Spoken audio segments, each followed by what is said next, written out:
Thank you. As you said, the idea today is really to introduce you a little bit about what shall be the main trends to watch this year in terms of e-commerce. So who am I to say what will be the next trend? Perhaps a little bit of background before. Lengow, we're a French company, and we are a company today who is working, as my name doesn't get from France, but in Germany too, from Munich. And we're covering today more than 40 countries across the globe, where we help brands and retailers to sell everywhere they need to sell on any kind of channel they want to use. So that means we take care about ensuring them they will be able to broadcast and sell efficiently. What we do clearly and quickly, it's very intense slides to see everybody is wake up with enough caffeine. We're going from the product, your PIM, your product catalog, and we make sure that on the other side, your product arrived at the right destination in the right format, so any buyers may be able to buy your product easily, understand what it's about, what is the price, and how does it get the product. So it may be, of course, visual content, but it may be technical content when it gets about getting structured feed for DSPs or for retargeting or these kind of platforms. So quickly what we do, we structure your product data on all kind of channels you may imagine sending them. Of course, you see marketplaces, which is key trending topics today in Europe, but of course, traditional price comparison sites, and now soon, and we will talk a little bit about that, on social media and influencers who are gaining a lot of influence today on the market in terms of sales, and all kind of technical fields, customs, application, and different servers you may use today to promote your product. And we see at this event so many new technology emerging who offer you the ability to sell your product in Germany or elsewhere. So we take care about this data and make sure whatever its format is at the beginning, it will be perfectly adapted on the second stage to what you want to display on the other side. But it's not, this is just a small part. The second part is everything we send outside, you have a direct view about what happens with it. So direct KPIs. You can know exactly how a product is performing per country, per channel, per kind of business model, in real time everywhere in the world, per category or subcategory, whatever you may imagine, you have the stat in your dashboard. And with this stat, you do the most important thing, because we are all here talking about, it's okay, talking about technology, but if I be a little bit provocative, who cares about technology? What we want is sales, and what we want is benefits. And the key issue about that is how do I optimize my sales in order to get the better revenue I can get? I take an example, because very often, and we discussed with a lot of merchants here this morning, we said, okay, I want to sell my product on Amazon, I want to sell my product on Idealo, and so on. Okay, but my catalog, what is it? Is it product which is €5 valued, which is a 5% margin, or is it a product which is sells €2,000 with 70% margin? Is it a product which is dead in 2 weeks because end of life? Is it a product where I have a huge inventory? I need to sold out very quickly because I need my cash back? Or is it perhaps a special operation I have with a brand where I need to achieve a certain level of sales during a month if I want to get a kickback? This is the kind of rules you have in your mind. If you are a physical store, you know how to handle these rules. You do that by yourself, and you know how to set up a store. On the digital world, what you lack to do that is a tool. And Lengow, it's exactly the tool which enables you to do that. That's why we are today used by so many brands in so many countries. Some stats, there is a display issue on screen apparently, but let me read. We are now a 10-year-old company. As I said, we have clients today active in 45 countries. We have more than 5,600 brands and retailers who use today our technology in Europe, Asia, and China. And we're covering more than 1,600 marketing channels in more than 40 countries. That means wherever you want to display your product, wherever you want to push your sales, we can do that. To give you an idea, last but not least, we handled last year 33 million of product feeds and 870 billion of SKUs, which is product references. So platform is robust, don't worry. Quickly, 3 trends we saw today, which are very important, and we probably could have much more, but we have a very short schedule for this presentation of 15, 20 minutes. And 3, we think, main topics which may affect our today's performance in terms of resellers. The first one is about social media. Everybody knows about social media. I think we talk a lot about that. But let's go back a little bit to Chinese part, because we used to say in technology part that Europe is coming behind the US 10 years later or something like that. It's a usual statement. Let's say on this aspect, we are behind Asia and we're behind China. This is a conference we done with Parklu, which is a leading influencers platform in China. In China, when you talk about social media, you're talking about sales. Okay, that means when you post something on WeChat and it's read, you have a conversion rate and you know exactly how many sales you generate. Think about the fact that influencers in China have hundreds of thousands of followers, sometimes even millions. So that gives you an idea of how social media can be influenced. In Europe, it's widespread, but keep that as just as a view. I will take an example about that, which is very visible. Probably nobody knows this guy on the right side. This is a key influencer in China called Mr. Bag. This is the biggest influencers in the accessories in China. And to give you an insight with figures and not likes, followers, and this kind of bullshit. Mr. Bags launched before the new year in China a new collection with Longchamp dedicated to the pig, because it's a year of a pig with a special nose of a pig you can see on the bags.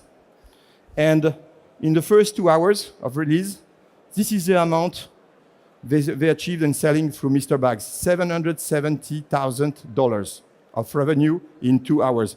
I think everybody who has a store here can easily imagine how long it takes usually to generate this kind of sales.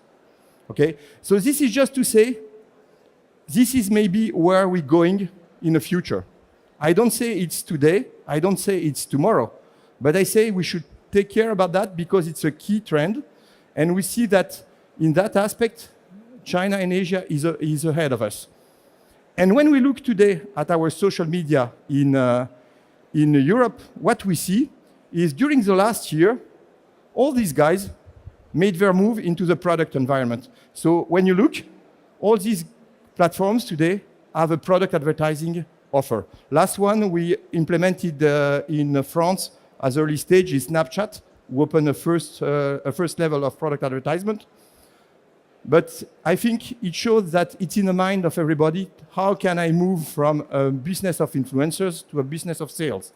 And this is very important, especially when you look at a couple of actors which are today really active on that. First one, and I think, if I'm correct, that the first public announcement from Instagram was here last year, I think in Germany, about the launch of Instagram Shopping. Instagram Shopping, for those who did not saw that, it's the fact that you can today link your products directly to a publish. You can then direct to a sales. It's not perfect. It's a first stage. It has a lot of defaults. You can't promote today as you want. You can't buy the product directly from the Instagram environment, but it's a first step, and believe me, you will see this year probably second and third steps on this approach. Instagram is moving that way. So if you're in a fashion, if you're in a beauty, if you are in a luxury environment, you should look at this platform. Second one, Pinterest, much smaller audience. I'm really sorry about the figures. It wasn't supposed to be unreadable, but if you have any need about this presentation, you can just take my address, send me a message, and I will send you the presentation. No problem. But come back to Pinterest. Pinterest has long time been used by a lot of people to discover product, especially in some, I would say, high-end artistic or fashion industries. So today their move is to transform from these views into buyings, especially as the audience was, let's say, intensively searching product in an objective of buying. So first step with Pinterest. So it's very important to say that we see really things moving in this area, and this year you will see a lot of launches into that area. So consider social media and think about it in some way where it may be totally different in a couple of months from now.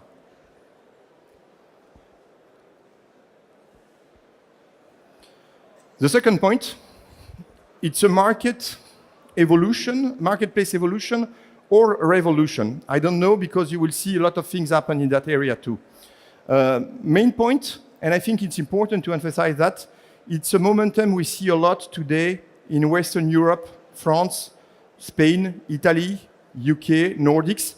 We do not see still that movement in Germany, which is a little bit behind in this process, but you will see why.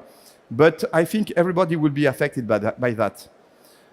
When it comes about marketplaces, I will say that usually everybody told me this morning, today, yes, I'm doing marketplace, I'm doing Amazon, I'm doing eBay. Okay, cool. The problem is there is more and more people on these marketplaces. And if you are in some sectors, let's take, I don't know if somebody is in the lighting sectors, if you have your products, I can bet with you that you can't find them, because there is so many new merchants onboarded on this platform that it's tougher and tougher every day to be visible. So you have to buy ads, you have to work with marketing tools to be more visible, you have to spend a lot of money instead of just being listed, just to be visible. So somewhere, we're back to an issue some people criticized with Google long time ago, with SEO and SEA. But it's becoming exactly the same issue on Amazon. Amazon is a great platform to sales, great volumes, but it's becoming difficult, more and more difficult every day. eBay is the same. So, of course, this is great to start with this platform. You achieve great volumes, but more or less you're missing a part of significant of the audience, because Amazon is not as powerful in every country as it is, for example, in Germany or in the US. And so our view about that is, it means sometimes sales solds which are expensive, and even if there is volume, it's tough to emerge. So we already think and recommend about the fact that we see today across Europe more and more brands launching their own marketplace. What is it about? It's about the fact that when you have a sustainable brand which is well recognized by specialists, you can try to increase your portfolio by selling third-party products. And this momentum is really strong momentum. Think about the fact that this year we will in Q1 and Q2 incorporate 80 new marketplaces in Western Europe in our portfolio, which is 80 marketplaces which are not yet open. But it's a real momentum. Every brand, every reseller brands today is thinking about how can I launch my marketplace and develop. And they're legitimate. Because if you are, for example, in any sector, you may be mano, if it's a DIY sector, it's probably the place you must be, because you will achieve a significant volume of sales with much less competition and less expensive costs than on general platform. And this is something we see at our clients today as a key consideration to choose a strategy where they widespread their distribution. I took some example here, but it goes from fashion to luxury with 24/7 up to DIY. There is plenty of actors everywhere. So I think this is exactly the way you should think. You have global marketplaces and you can have vertical marketplaces. Vertical marketplaces can be powerful in an area, like Cdiscount, like Rakuten in some area, like Idealo Verkauf in Germany.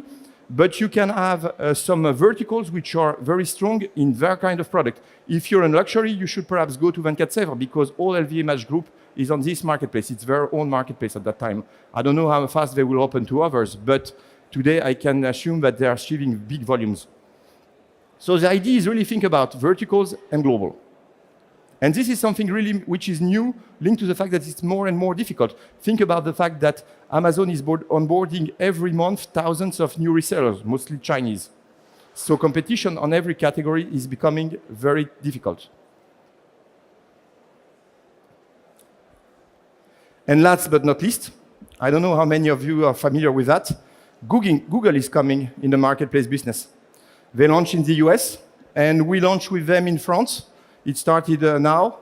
It's called Google Shopping Action. It's about the fact that in Google Shopping, you're enabled to buy the product directly with your credit card and to get your order after back. For example, if you buy something tomorrow in Germany from MediaMarkt Saturn for Google Shopping, it will be in your user account at MediaMarkt Saturn without being on the website itself. And so it will be enabled to buy directly from a search without leaving Google Shopping. It started at the moment in France with some kind of resellers. It will expand probably. We have no idea today about the timeline, but it's something you have to watch, because it will, I think, really materialize the war between Amazon and Google about being after the first click and how do I convert my resellers.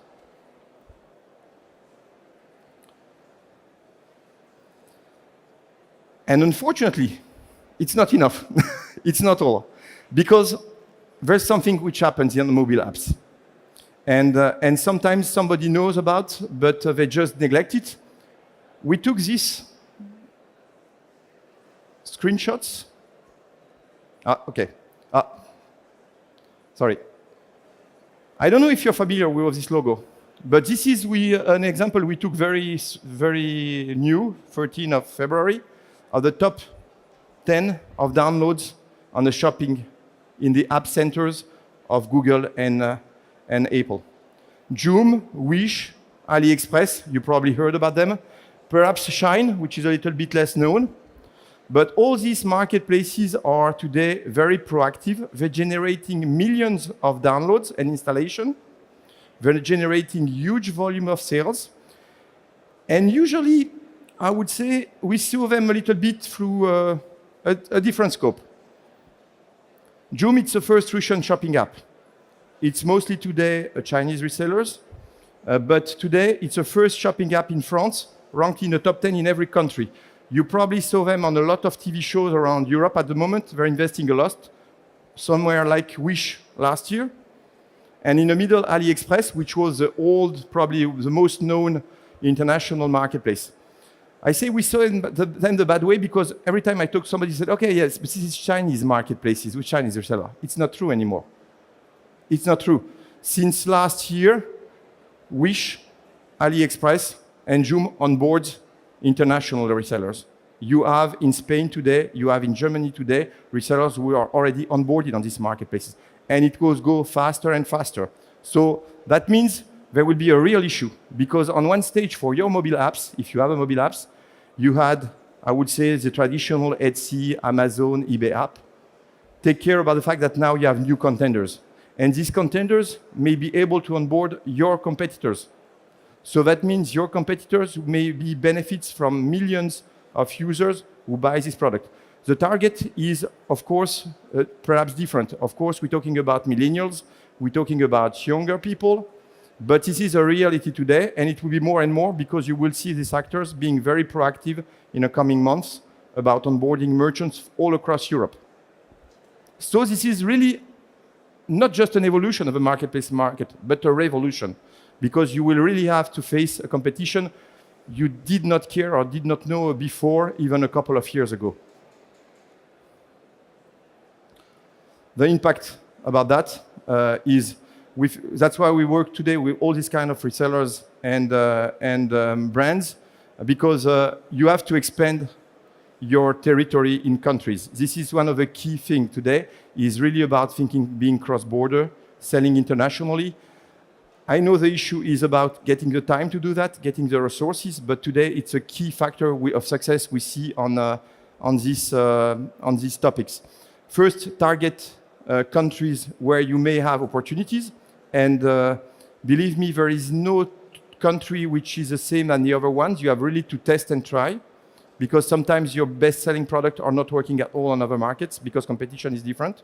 So test the channels and see, and for that the marketplace is a great model because you can be online very quickly. You don't need to have local website, you don't have to need local payment. Marketplace taking care even sometimes of logistic and these kind of things. So it's really a key added value for somebody who wants to be mobile, agile, and work fast. And last but not least, of course, having a partner like us who is able to bring you to new channels and new expansions, because this market is moving so fast. If you sleep 2 years, everything changes. The key point to be successful, you really need to think that today the competition is not just about website, not just about your own website. You need to adapt yourself and you need to go wherever your competitors may be.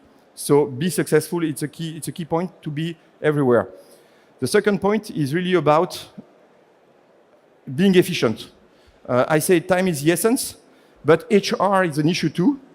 I don't know how many times I heard about the fact that, oh, I would like to launch a new country, I would like to launch a new marketplace, but I don't have anybody in my team able to do that because I have no time. I'm full-time today. So you need to find the best way to use your timing, for example, by using tool which enables you really to be everywhere and be able to catch your sales in one place. Lengow centralized, for example, all your orders. We have companies today working in tens of countries and centralizing all orders in one place. And last but not least, be competitive, be first, be fast, because when being first, that means you can use a new channel as long as competition is not so strong, so benefits from, I'd say, good sales at a good cost of acquisition. So it's a good way to gain some percentage of efficiency by opening new channels. Some brands we are working with, but we have plenty of them all over the globe. So the point is really about learning about all this. We have plenty, if you're interested, of white books, case studies, books about different channels, discovering marketplace, discovering countries. Everything is available on download on our website. It's free. Feel free to go there. You will even find some tools like we have something called Marketplace Finder, which is a tool where you can enter the category of product you're selling, and we can list you in every country around the globe, wherever you may sell this kind of products. So it may be a valuable asset to know if you should go to that country. So please have a look. It's totally free, and you will find it exists. We have, of course, French version, but we have English and German version of the documents too, even Chinese. This is it about the presentation. I could have talked about a lot of other trends. There is a trend, for example, which is using the audience online to bring them offline to stores. But this is much more, I would say, focused on physical stores who want to use their audience. There is plenty of momentum, but I think the three ones we saw now is the most hot, the one we will see really moving forward in the coming quarter. I would be happy to answer any question here, or if not later. If somebody is more at ease in German, sorry, my German is sehr schlecht. So my German team is on stage, and we are just in front of stage A. So we'll be able to answer any question in depth if somebody has some more, I would say, detailed question or case study to discuss about. Thank you very much, Nenad Cetkovic for Lengow. Please. Don't run away. I'm sure there are a lot of questions and you're willing to answer them right now in person. But thanks for sharing future trends, right now future. I would have a question about long-term trends, but I'm sure there are questions before that in the audience, and we're willing to take them. I'm coming down to you and give you the microphone. Please just raise your hand. So who wants to ask the first question? Perfectly clear. It's still the coffee time. Some people have already had the coffee, they have energy, some still need to grab it. But I will just start with one question, because these trends for 2019, I'm not, I'm working as a host and sometimes as a freelance copywriter. I'm not in the e-commerce business, but I knew some of them. For me, it was still very interesting to see how game-changing they will be already this year. But I was wondering, this is probably just hypothetical and theoretical, but what would be even longer, for the next 5 years or even 10 years? What would there be the really game-changing trends? Do you have any hypothesis about it? I don't know to play the visionary role, so I can't say. I think we started with Lengow internationally now 6 years ago from France. Market did not look at all how is it today, and I think nobody would have bet it would be like that. So, of course, it's becoming more and more global. I think the key trends will be, in our view, there is no more mobile e-commerce, commerce, but it will be just a global commerce where everybody has to take his part of a chain. And I think it will bring more complex channels. But honestly, I don't know, because to give you some insight about this, how do we get this view? It's just because we are spending so many times in all countries meeting clients who have this problem every day. So we have a chance to be some kind of a network where we gather all this information. I wouldn't pretend we have any special view or vision about this. It's just a thing we see ahead of everybody, because we have thousands today of clients who request us about their strategy. And so we're able to see, there is some emerging trends and so on. saying what will be the trends in 5, 10 years. Honestly, I don't know if somebody everywhere here can bet on that. Thank you. Thank you still for trying to answer my very, very future-oriented question. But any audience questions? You're all looking forward to drinking coffee. And I'm sure you will be able to respond questions in person, either at your booth or right here, right now. And I will say thank you very much again, Nenad Cetkovic for Lengow. Thank you.